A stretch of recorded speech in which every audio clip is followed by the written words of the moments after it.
Hello? All right. Good morning. It's time to start our 9 o'clock Bible class this morning. We're glad you're here. If you aren't joining us online, glad to have you as well. Today we have a special treat. One of our missionaries, Brother Bill McDonough, is here to give us an update on the work that they're doing in Austria. So.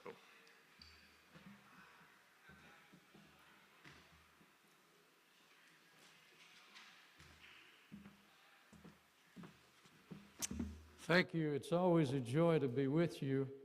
It's been a while, I think, since we've been here. But you've been busy, and we've been busy, and the Lord has given us all lots to do. Before I forget it, and I'm going to try to mention this a couple of more times, there's a bowl on the table as you go out to the left that has a bunch of strips like this in it that are names of people in Burma, Myanmar. And I'm going to talk a little bit about what's going on there. We visited there about 4 weeks ago, and they're under great persecution, the church is, from the dictatorship. And we met with 54 of those people. Lots of them are afraid to come out. And they said, I asked them, I said, would you like for people around the world to pray for you? And some of them got tears in their eyes. And they said, we didn't know anybody cared. We've been over here by ourselves for so long, and we don't have any contact with the outside world. And we knew God cares and Jesus cares, but we would be so thankful if people would remember us in prayer. So we said, well, write your names down. 54 of them gave us their names. Out in that bowl, there are 3 sets of the 54 names. I didn't know how many of you are going to be here.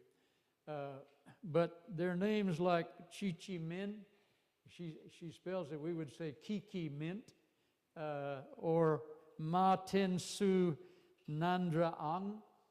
But I want to encourage you, if you would, to take one of those names and take it home with you and pray for them every day for 30 days. I told them, I said, I'm going to ask people to pray for you for 30 days. And so we're asking people all over where we go and people we're in contact with to take one of these names and pray for that person. Stick it on your bathroom mirror or at your breakfast table, where you get your coffee, somewhere where you'll see it. And pray for that person every day for 30 days.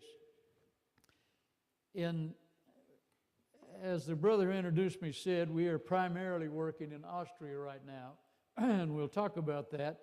But because of our involvement in other places around the world, we felt we should visit some of those places. And so we left Austria in August and made a trip actually almost around the world.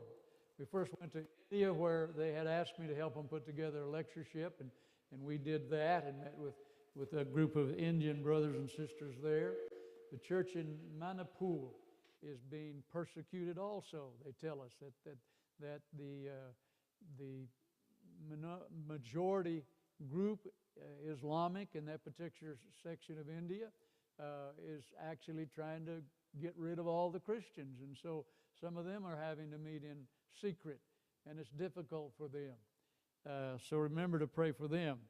We then went to Burma, where the dictatorship has tightened things more and more, not just on Christians, but on the whole population. They're afraid for people to meet in small groups. They've closed the university because they don't want students getting together. Students have a tendency to want to be revolutionaries. And so they said, we'll keep them from getting together, and that'll help keep that down. They also, the students can study, but it's all online or private tutoring. So they're still studying, but they can't meet together on a campus because the government doesn't want groups of people meeting together. For that same reason, they don't want groups of Christians getting together. All over the world, and we've worked in communist countries like Vietnam, for example. Prior to the Iron Curtain coming down, we worked some in Eastern Europe. And communist countries very often don't want Christians to meet together and to grow. And I've always thought to myself, if they would just realize, if those governments would just realize that if they would treat Christians right, they would be the best citizens they had in their country. But they don't understand that. They fear them because communism, of course, is atheism, and they don't want opposition to that. These dictators are not communists. They're simply power brokers. They want to control everything, and they have basically controlled the country since the mid-1960s. But as the people of that country learn more and more about freedom in the West, and they had a period of about 4 years where the government tried to liberalize a little bit, and it got away from them, and so they clamped down on it and kicked the lady who was in power out of power. Aung San Suu Kyi was her name, and put her in under house arrest. She's now in prison, and she's been sentenced to prison for things like telling the people that everyone should have the right of free speech. Well, they locked her up for that, as well as other kind of pseudo excuses. And so the Christians are afraid. Yangon is the capital city. It's a big city. It covers about the same geographical area as the city of London, England. It's only about 5 million population compared to London's 25 or 30 million, but it's a huge spread out city. And so there are congregations that kind of meet all over the city. There are 5 or 6 that we're aware of. Most of them are house churches, we'd call them. They meet in somebody's home. They range in size from 5 or 6 to as many as 50. The oldest congregation, the kind of the first congregation, was started in Yangon in the 1960s, early 1960s, by Brother Parker Henderson, who then was working in Thailand. He had a radio program that reached into Burma, and a man who was an air traffic controller began to listen to the program. He contacted Parker. Parker went over and taught them and started the first congregation. That congregation meets right in the center of where these dictator generals, there are 3 of them, have their homes, and lots of high-ranking government officials. And so they said, we are not meeting anymore. There are too many eyes, too many people watching us. And so they're going to one of the other congregations in town to meet. There's a church outside of the city that where there was a Bible school established. They have some property and a building there. They're no longer allowed to run the Bible school. They were told not to meet, but 2 families live on the little campus, and so they're meeting, and there's a handful of people that live in the area that come to meet with them. But they said, you can't come out here. You're not the right color, all right? It's too obvious that you're a foreigner. You're from the West. And so they would think you were up to no good. So we didn't go there this time. We have been there in the past and taught some there. And we lived in Myanmar, some of you may remember, 4 years and worked with the churches there. We met with one congregation, which is the largest group, and I contacted them all first because we've been trying to go for 3 or 4 years. And at first, the brother that we primarily were in contact with through email and internet, he said, you shouldn't come now. It would be dangerous for you and dangerous for us. And I said, well, we talked about it, and I said, I'm not afraid, but we don't want to put them in danger. So we respected what he told us. But then we learned that tourists were being allowed to come. And so I told Marie Claire, I said, let's just apply for a tourist visa. If we get it, we'll go. If we don't, we won't. Just real simple. So she got online and applied for a visa online. Simple questions. You ever been here before? You know, what are you doing? We're coming as tourists, so on. Nothing special. In about 3 days, we got our visa. And we took that as a sign from the government and perhaps from God that we ought to go. And so we did. we stayed in a hotel. It was very visible. I said, we don't want the government to think we're hiding or doing anything secretive. So we stayed in a hotel. It was right downtown, very visible. Marie Claire had a number of correspondence course students, and so she invited some of them to come and meet her, and 2 of them showed up, had good conversations with them. They're just getting started, but she was encouraging to them and they to us. And then as we contacted the brethren in these different congregations, immediately one of the churches said, you can meet with us on Sunday, no problem. And I said, well, do we need to do like we did in the past? When we lived there, there was problems then even with the government. And so we would stop at the main street and we'd walk about 3 blocks to get to their house. We wouldn't take a taxi right up to their front door. That way it wasn't so obvious that we were coming. And they said, no, take the taxi right to the front door, get out and come in. We have worship at 10 o'clock. So we did that. 46 people showed up.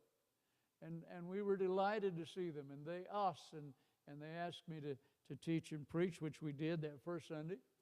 And they were thrilled that we came. They were used to having quite a few visitors from abroad, particularly from America, other missionaries from Asia, but they hadn't had any in about 5 years. And so they were feeling pretty much alone. I've never lived in that kind of a situation long term, but try to imagine if here you are, the government's persecuting you, some of you are afraid to even get together as Christians, you don't see your fellow Christians, and after a while, you you kind of begin to wonder, does anybody else really care about us? Are there any other people that are faithful? Remember Jeremiah asked if there were any other prophets? God said, yeah, there's 750 more at least. Don't you worry. Well, they knew there were other Christians, but they hadn't seen anybody. And so they were thrilled to death that we came to see them. Well, we were there 10 days. While we were visiting with these correspondence course students and trying to see some of the brothers and sisters. And so we went back to the same place the second Sunday because that was the only place that had invited us and felt like it was safe to come. And so we talked to them about the situation. We said, well, how's it affecting you? And they have a young, rather brazen preacher, young man. He said, we're not going to stop meeting. He said, I told the church, we're going to meet. We're not going to stop meeting. They can't stop us from meeting unless they throw us all in jail. And he said, I don't think they're going to do that. So we're going to keep meeting. They weren't intimidated at all. And they continue to meet and are continuing to reach people. They baptized 3 people the month we were there, continuing to reach out and teach others.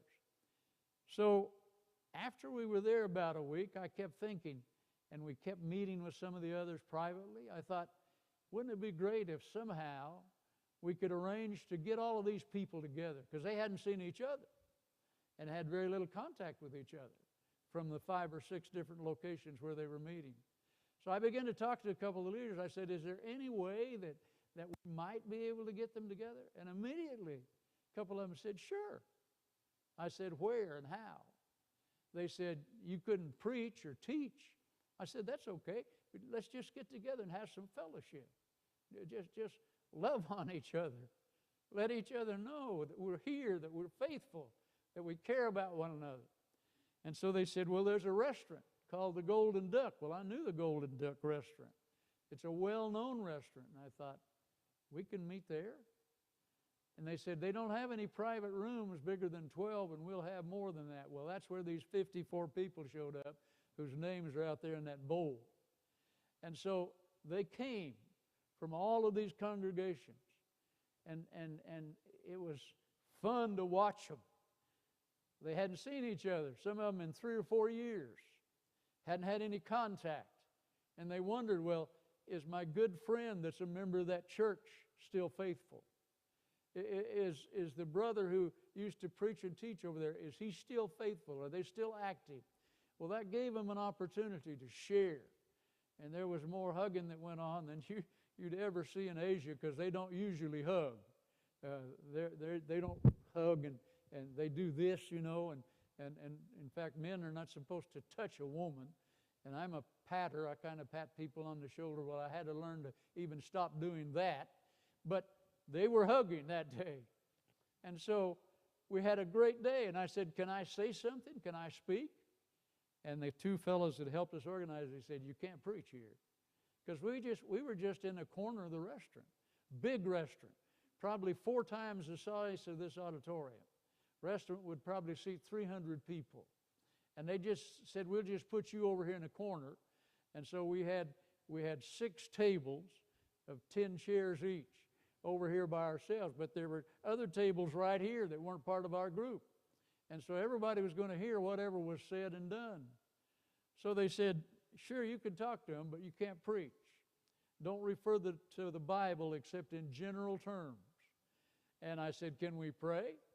They said, yeah, we can offer a prayer of thanks for our food and so on, but one of us will do that. We need to be careful how we word it because people are listening.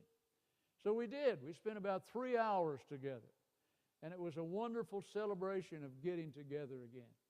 And they kept saying, when are you coming back? When are you coming back? Usually these days when people ask me that, I say, do you know how old I am? So they said, but you're healthy. You can come back. We need you to come back. When are you coming back? We're not sure when, but we want to go back as soon as we possibly can, at least sometime within this next year. So we want to encourage you to pray for the church in Burma. One young man who has a congregation on the outskirts of the city, we worshiped with him numerous times when we lived there. Had about 20 meeting with him. He said, he came to me quietly and he said, the police came to my house yesterday, that would have been Saturday, and told me we're not to meet anymore. And I said, what are you going to do?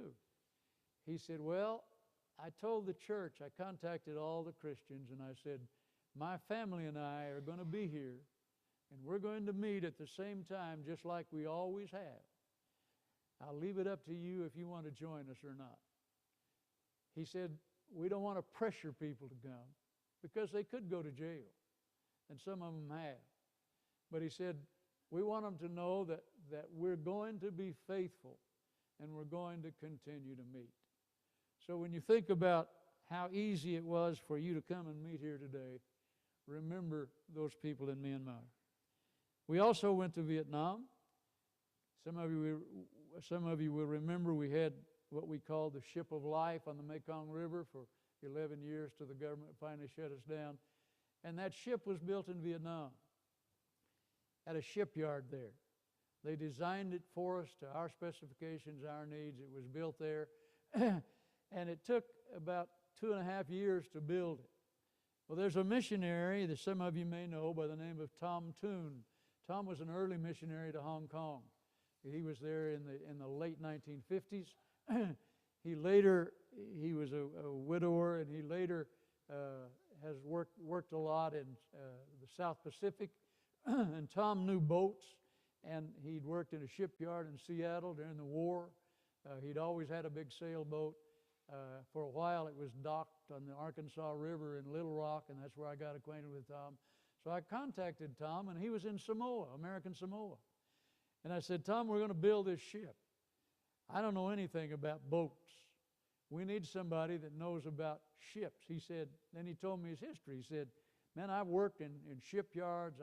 I've had a sailboat. I've done all my own repairs for years. He had a sailboat that he sailed around the world in twice. It was then in American Samoa. I said, well, I need somebody to move to Saigon. I said, I can't pay you, but I can pay your expenses. And he said, I'll come. I'd love to come. He said, that's biblical. He said there were lots of gospel taught off of ships and off of boats. He said, I think that's biblical. We need to use that kind of transportation to get to areas we can't get to maybe. And so he came and he stayed there, and he worked with the boat building company. Some of you maybe know about boats and ships. I didn't, but no two are alike. They're all custom-made ships of any size, and this one was 100 feet long. And so there are lots of questions. It's kind of like having a contractor build a house. He wants to talk to you about this. How do you want this? Where are we going to put that, et cetera, et cetera. And so we needed somebody on the scene. Well, Tom went. Well, Tom never met somebody that was a stranger. And everybody he talked to and he met, he talked to them about the Lord. We'd visit him about every month or 6 weeks, go down there to see about we were in Phnom Penh. It's about 120 miles. To go down to check on the progress. And we'd go out to lunch at some hotel or restaurant, and some young server would be helping us, and maybe we'd have lunch on Sunday afternoon, and he'd say to this young lady, did you go to church today? Well, most of them didn't even know what church was, okay, much less belong to any church. But that didn't slow Tom down at all. I remember one time he said, remember so-and-so, and I didn't, but it was a young woman who served in this restaurant we often ate. He said, I found out she's in the hospital. I want to go see her. Come go with me. So we went to the hospital to visit her. She was very impressed. Nobody else, not even her friends who worked with her at the hotel, had come to see her. But Tom went to see her. He started a congregation during this time, strictly forbidden. Vietnam is still very hardcore communist. Only churches who are recognized by the government, and to be recognized you have to have a certain percentage of the population as members, which we don't have. And so it's an illegal organization. So I told Tom, I said, don't get thrown in jail. I need you to finish this ship first. I said, you can go to jail after that if you want to, but let's get this ship built first. So he said, well, I'm going to invite all these kids from the ghetto. A brother in the church in Saigon lived in a very, very poor section of town. And there were all these kids who didn't have any money. They weren't going to school because they had to pay school fees. And so Tom went and rounded up, he'd have from 10 to 50, and he'd bring them to his hotel room. And the hotel would say, what are you doing? He said, we're having English class. I'm teaching them English songs. The English songs were Jesus Loves Me and songs like that, but they were in English because he didn't speak Vietnamese. Well, out of that grew contact with their parents. And out of that, people were baptized and a church was formed. And they had to meet in secret. Tom had to move from one hotel to another about every month or so because they'd find out what he was doing and they'd shut him down. And so he'd just go to another hotel and start over. One hotel director or owner, small hotel, little private hotels, actually went to jail because he allowed Tom to be there and do that, and he knew what Tom was doing. And so they put the hotel director in jail. They kicked Tom out of the hotel. But anyhow, there was a church formed, a church in Saigon where there hadn't been a church since the Vietnamese War, the American-Vietnamese War. After the ship was built, Tom stayed on. He didn't go back to Samoa. He stayed on in Vietnam to work with the church. Well, as he was there longer and as the church grew and as the government learned more and more about what was going on, he began to get a little fearful, and he told me, he said, I'm going to move south about 3 hours to Can Tho. It's another city about 3 hours south of Saigon. And he went down there and started to work. In Vietnam, as in many places in the world, there are laws, but how the laws are interpreted depends on the local officials. So some places in Vietnam, they don't care if you have a church and meet. But other places, they're very strict that you're not allowed to.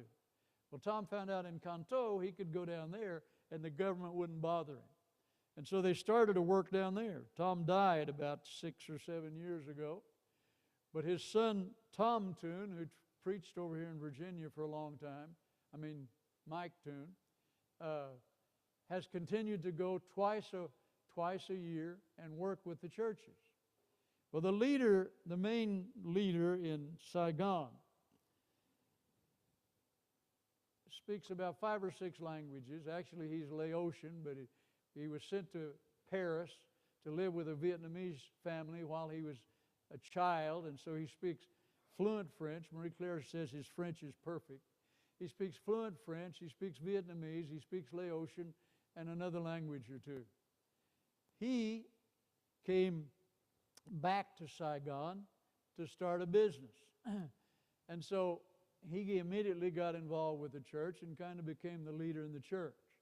As long as he was there, because he knew a lot of people, and he got acquainted with the policemen in the local precinct and was nice to them, became their friends, and so they didn't bother him. They knew they were meeting, but they didn't bother him. Well, he had an autistic child, and they couldn't get good care in Vietnam, so they moved back to France, to Paris, I think, in order to help this child, which is probably what they needed to do. But that left the handful of Christians there without any real leadership, except there's a young man who's about 19 years old, I think he told us, 18 or 19, and he kind of kept a group together. So Mike Toon, and I'm telling you too many names and it's too complicated, but he put me in touch with 2 young brothers who'd been to Bible school in Singapore to show how all this fits together. And they preach in Canton, where Tom started the second congregation. Well, when Mike found out about the leader going to Paris, he started sending one of those young men 3 hours by motorbike every Sunday to preach for this little group. Mike does a marvelous job. He does a Zoom Bible class with them, and then this young brother does a lesson in Vietnamese. His Bible class is in English, but it's translated. So we contacted these young brothers, and they said, yeah. They said, where are you staying? We'll come and pick you up. Well, I've been in Southeast Asia long enough to know that meant we're going to come get you on a motorbike. And I said, fellas, I don't ride motorbikes anymore. I'm too old for that. I'll take a taxi. Is it okay to take a taxi? They said, yeah, and they gave us this address. They just give the address to the taxi driver. So I did. Well, we went a little early thinking we might have trouble finding it, and sure enough we did, but we stopped at this dead-end street, and the driver said, this is the street. And I said, well, just wait here, and I'll walk up there to see if we can find it. So I walked up and down this street. It's about 2 blocks long.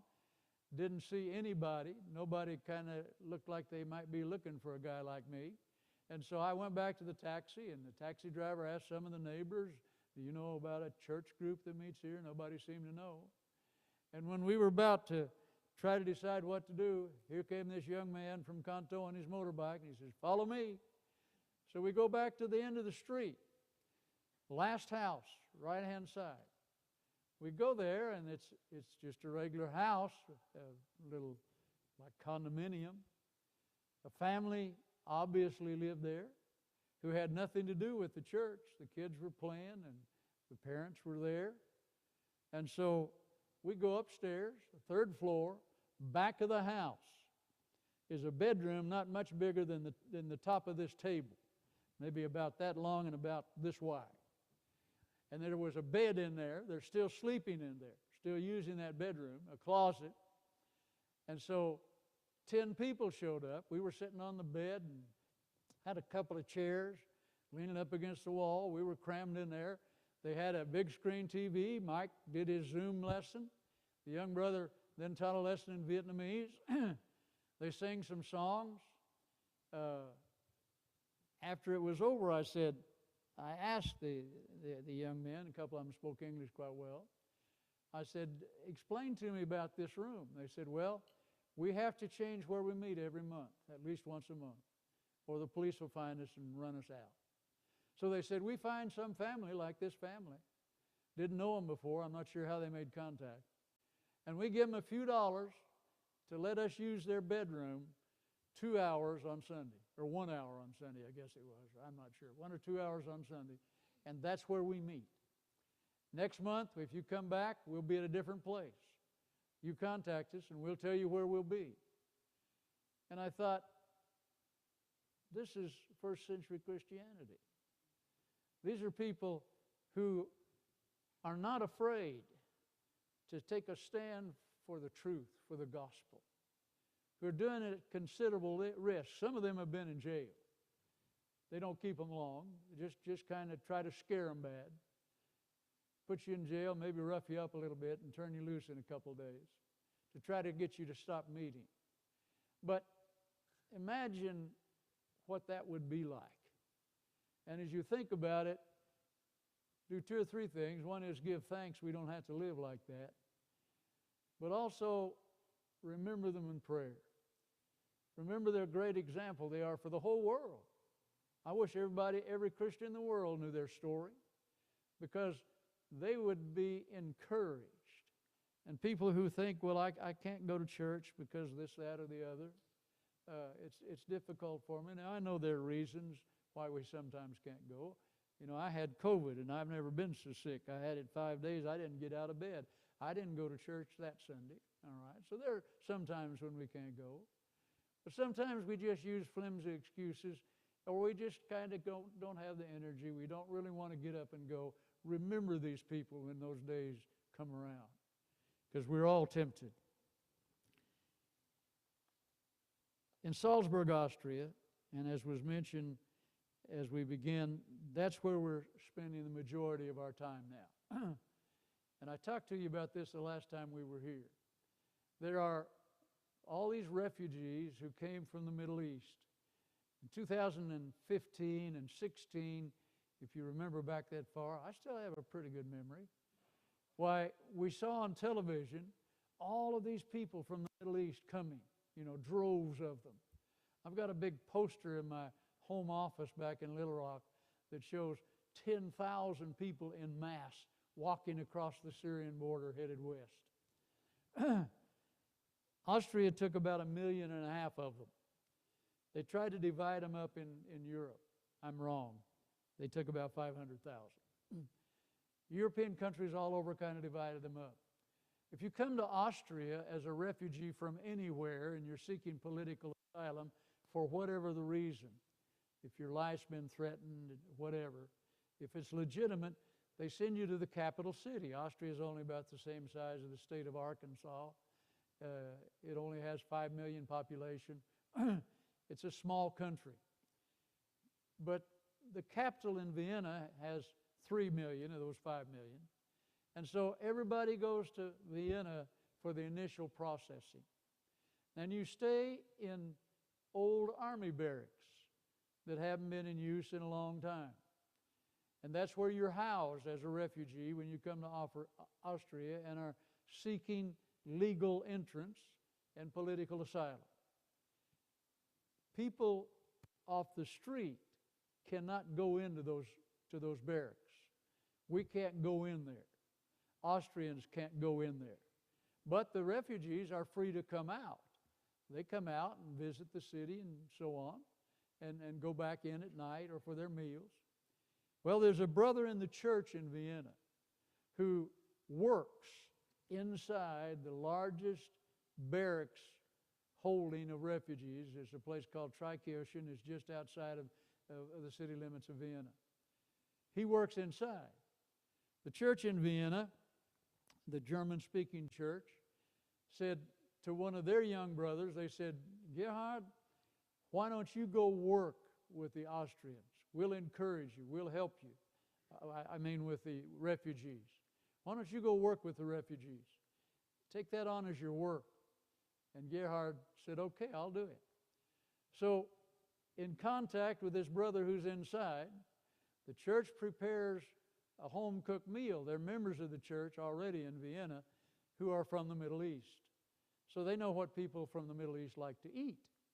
You know, and it's not what the Austrians like to eat. It's kind of like when we lived abroad for years. I couldn't wait to we lived in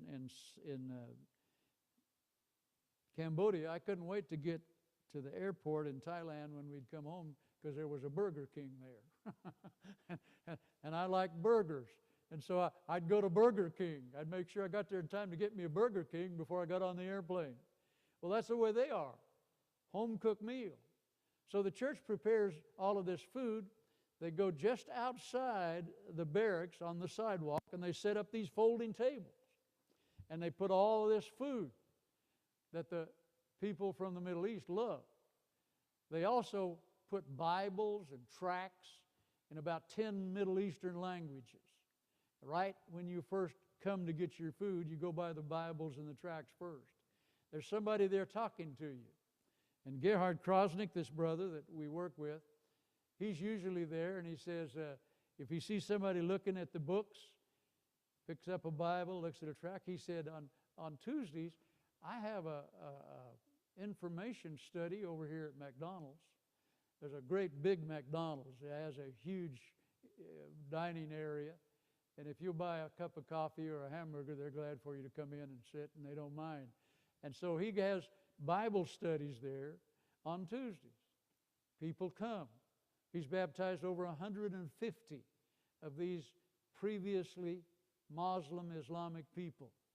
Then they're sent all over Austria once their initial process is, once the government says, okay, you can stay, we're not sending you back. But it's kind of like getting a green card here. Some of you know what that's like. It takes quite a while. There's several steps you have to go through. I learned all about that when I married a lady from France. There's several steps you have to go through to get a green card and then to become naturalized and so on. So it takes them from 2 to 5 years to go through that process. Well, the government in Austria takes very good care of the people. I'm really pleased how well they take care of them. They put them in nice places to live. They have special buildings that they've erected just for refugee apartments. You're not supposed to go in there. I know some of them, so they invite me to come in, but you're not supposed to go in there if you don't live there. And there were a group of them that got sent to Salzburg. Well, Gerhard, and I'm repeating, I know, but some of you knew, and some of you might have forgotten. I doubt if you forget anything like I do. But anyway, I'm going to review with you again. I spent 20 years in Germany. We planted churches. We preached and taught in German. Gerhard said, I need you to come to Austria and help me. Again, I said, you know how old I am? He said, yeah, but you speak German. You've lived in Europe. I won't have to babysit you. He said, I have friends in America, preacher friends who want to come, but he said, they don't speak the language. I had to show them how to go grocery shopping, and everything. He said, they're more trouble than they're worth, because he was trying to deal with 11 different congregations in Austria at that time. And so he said, would you come and help? And I said, we'll come for 3 months. And in that 3 months, you evaluate what I'm doing. And I said, don't be afraid to offend me, because if you don't think I'm doing anything worthwhile, please tell me and I'll go home. Well, it's only about a month, and he said, you're staying. He said, the people love you. You're teaching them. You're exactly what we need. I don't ever have to check on you. You call me if you need something, and I don't call him very often. And he said, you're staying. So we've said, okay, we'll stay a while. So that's where we are. These people are bringing their friends. And this is the thing I'm most excited about. Since we've been gone this time, they've baptized 3 more. They brought their friends. They've baptized 3 more. Today, there are probably about 20 of them meeting together. There's about 30 in all, but some of them have to work, and we never seem to be able to get everybody there at the same time. But usually between 15 to 20 people will attend. But they bring their friends all the time, and they want their friends to be taught. And so they're met at a McDonald's for a Bible study, and they're taught. Some of them come and they say, they've got some Bible question for me. They'll come to me after or before worship, and they'll say, my friend in Iran asked me this. They're teaching people with their telephone in Iran, friends and relatives. And when they don't know the answer to a Bible question, they'll come and ask us. And I'll say, well, look this up and explain this to them. And they go back, and then they'll come back with an answer or another question. So I begin to say, is there no problem in doing this? Because some of them have told me that their life has been threatened when they got interested in Christ or read a Bible. And people are actually going to prison, some even killed, they say, for reading a Bible. And I said, is this not dangerous? They said, by telephone, the government doesn't know. Said they tried to crack down, but it said they can't control the internet, and we all know that. And so it's safe to do it this way. Now, they may not talk to anybody else in Iran about it, but they can talk to our friend in Salzburg about it, and so on. So I begin to say, tell me more about the religious climate in Iran. Several of them have said this, and so I think it must be true, and what I've read and seen on the news kind of agrees that a third of the population of Iran is now considered Christian. That means they believe in Christ. Probably not many of them understand the New Testament well, but they believe in Christ. A third of the population. Think about that. And our friends in Salzburg say that's one of the reasons the government is cracking down so hard on people. You know, we see in the news about this young woman that became very famous because they put her in jail because she went out on the street without a veil, etc. And they said that's why they're cracking down, is they're trying to scare people and say, you better not leave Islam. Doesn't matter whether you believe it or not, you better pretend you believe it, because if you don't, your life may be in danger. And they said, and this is kind of the consensus of the opinion of the people we know in Austria from there. They said, we don't think that the Islamic regime is going to last much longer. And I said, what do you mean by much longer? They said, well, we don't know, maybe 10 more years, but it's crumbling, and they're losing their influence and their power. And I said, this is the time. We need to get the gospel to Iran right now. How can we do it? And so I've had them brainstorming, and they've said radio might be a way, internet radio. And I said, but who's going to preach and teach? We don't have anybody in Austria yet who's well enough versed in the Scripture that they could just begin to prepare sermons and lessons.